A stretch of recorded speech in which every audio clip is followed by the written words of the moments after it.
Francis പാപ്പയുടെ ഓർമ്മകൾ ഇന്ന് ലോകമെമ്പാടുമുള്ള മനുഷ്യരെ ഒരുപോലെ സങ്കടത്തിലാഴ്ത്തുന്നു. ലോകത്തെ മുഴുവൻ ഒരുപോലെ സ്നേഹിച്ച, ലോകസമാധാനം ആഗ്രഹിച്ച ഇത്രയും ജനസമ്മതനായ ഒരു പാപ്പ ഈ അടുത്തുണ്ടായിട്ടുണ്ടോ എന്ന് പോലും പലർക്കും സംശയമാണ്. തൻ്റെ കാഴ്ചപ്പാടുകൾ, തൻ്റെ വിശ്വാസ സത്യങ്ങൾ സമൂഹത്തോട് വിളിച്ചു പറയാൻ യാതൊരു മടിയും കാട്ടാത്ത വ്യക്തി. അഭിപ്രായങ്ങൾ പങ്കുവയ്ക്കുന്നതിനും ദൈവകരുണ പ്രകടിപ്പിക്കുന്നതിനും ഒന്നും തടസ്സമായി കാണാതിരുന്ന പാപ്പ.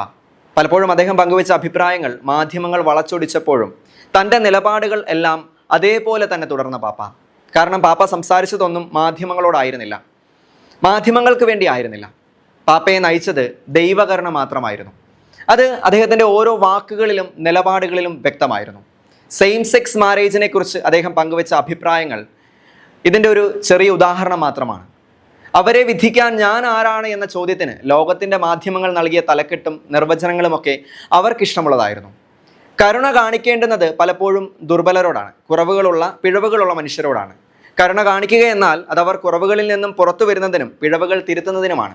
എന്നാൽ പലപ്പോഴും കരുണ കാണിക്കണമെന്ന പാപ്പയുടെ വാക്ക് മാധ്യമങ്ങൾ തിരുത്തിയത് തെറ്റിനെ അംഗീകരിക്കണം എന്ന തരത്തിലേക്കായിരുന്നു. ഈശോ പാപിനിയായ സ്ത്രീയെ വിധിക്കാതെ വെറുതെ വിട്ടപ്പോൾ ഇന്നത്തെ മാധ്യമങ്ങൾ അന്നുണ്ടായിരുന്നെങ്കിൽ എന്താകുമായിരുന്നു സ്ഥിതി?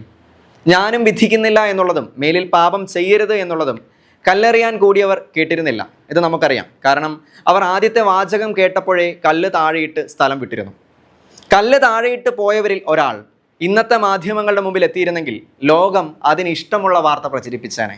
പല ഭീകരപ്രവർത്തനങ്ങൾക്കും തീവ്രവാദ പ്രവർത്തനങ്ങൾക്കുമൊക്കെ മുന്നിൽ മാർപ്പാപ്പ കൈക്കൊണ്ട നിലപാട് പലരെയും ചൊടിപ്പിച്ചു. ആ സമയങ്ങളിലൊക്കെ മാർപ്പാപ്പയെയും വത്തിക്കാൻ കൊട്ടാരത്തെ പോലും ഒത്തിരി പേർ വിമർശിച്ചു. അതിൽ ക്രൈസ്തവ നാമധാരികളും ഉണ്ടായിരുന്നു.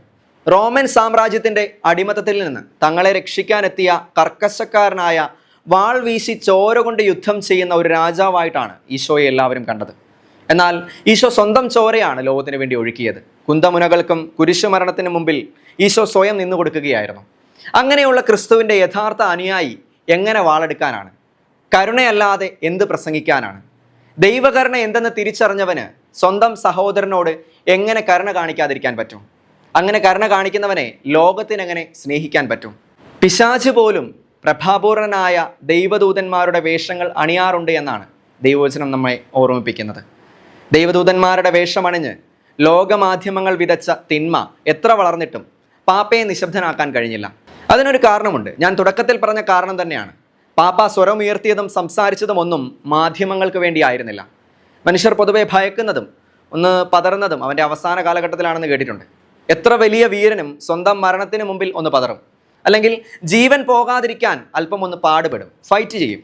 എന്നാൽ മരണക്കിടക്കയിലും മരണത്തെപ്പറ്റി പറഞ്ഞ് തമാശയോട് ചിരിച്ച പാപ്പയെ നമ്മൾ കണ്ടതാണ്.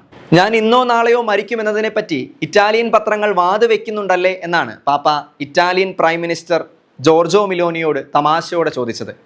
എങ്ങനെയാണ് ഒരു മനുഷ്യന് മരണമുഖത്ത് പോലും ഇങ്ങനെ നിൽക്കാൻ സാധിക്കുക? അതിനും ഒരു കാരണമുണ്ട്. അദ്ദേഹം സ്വീകരിച്ച പേരിൽ നിന്നാണ് എല്ലാത്തിൻ്റെയും തുടക്കം.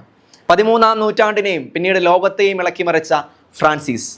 മഞ്ഞിൻ്റെ പുതപ്പ് ധരിച്ചവൻ, മുള്ളിൻ്റെ തട്ടകത്തിൽ കിടന്നുറങ്ങിയവൻ, ക്ലാരയോടുള്ള മനുഷ്യപ്രണയത്തിൻ്റെ നികുഞ്ചത്തിൽ നിന്ന് പറന്ന് ക്രിസ്തുവിൻ്റെ കുരിശിൽ നിന്നും പരന്നൊഴുകുന്ന സ്നേഹപ്രപഞ്ചത്തിൽ അലിഞ്ഞവൻ, കൈനീട്ടി ചെന്നായെ അനുനയിപ്പിച്ചവൻ, കരളിലെ സ്നേഹം ജലരാശിയിൽ വിതറി മത്സ്യങ്ങളെ കൂട്ടുകാരാക്കി മാറ്റിയവൻ, പ്രപഞ്ചത്തിൽ ദൈവിക സാന്നിധ്യം കണ്ട് അങ്ങേക്ക് സ്തുതി എന്ന് ജീവിതം കൊണ്ട് പാടിയവൻ. ഇവിടെയാണ് ഫ്രാൻസിസ് മാർപ്പാപ്പ ലോകത്തിന്, ഈ ഭൂമിക്ക് നൽകിയ ഏറ്റവും നല്ല സംഭാവനകൾ. ഈ പശ്ചാത്തലത്തിലാണ് അവ പിറന്നു വരുന്നത്.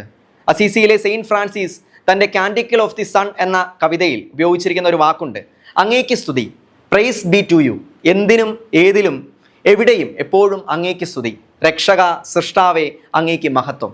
അസീസിയിലെ ഫ്രാൻസിസിൻ്റെ ഈ ചിന്ത പുത്തൻ ഫ്രാൻസിസിനെ ഭരിച്ചപ്പോൾ ലോകത്തിൻ്റെ ചരിത്രത്തിൽ ആദ്യമായൊരു മാർപ്പാപ്പ സഭ ഒരിക്കലും ദൈവശാസ്ത്രത്തോടും വിശ്വാസത്തോടും ചേർത്ത് പറഞ്ഞിട്ടില്ലാത്ത പച്ചയായ പരിസ്ഥിതിക്ക് ഒരു ദൈവശാസ്ത്രമുണ്ടെന്ന് ഉറക്കെ പ്രഖ്യാപിച്ചു.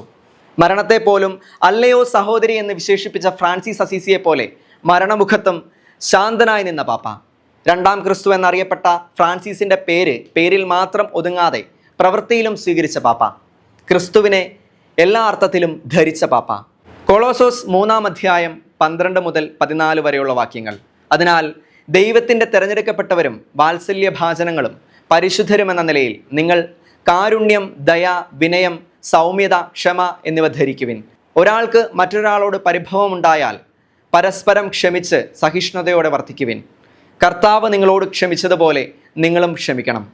സർവോപരി എല്ലാറ്റിനെയും കൂട്ടിയിണക്കി പരിപൂർണമായ ഐക്യത്തിൽ ബന്ധിക്കുന്ന സ്നേഹം പരിശീലിക്കുവിൻ. ഫ്രാൻസിസ് പാപ്പയുടെ ആത്മാവിന് വേണ്ടി MJ TVയും പ്രാർത്ഥിക്കുന്നു. ദൈവത്തിന് സ്തുതി.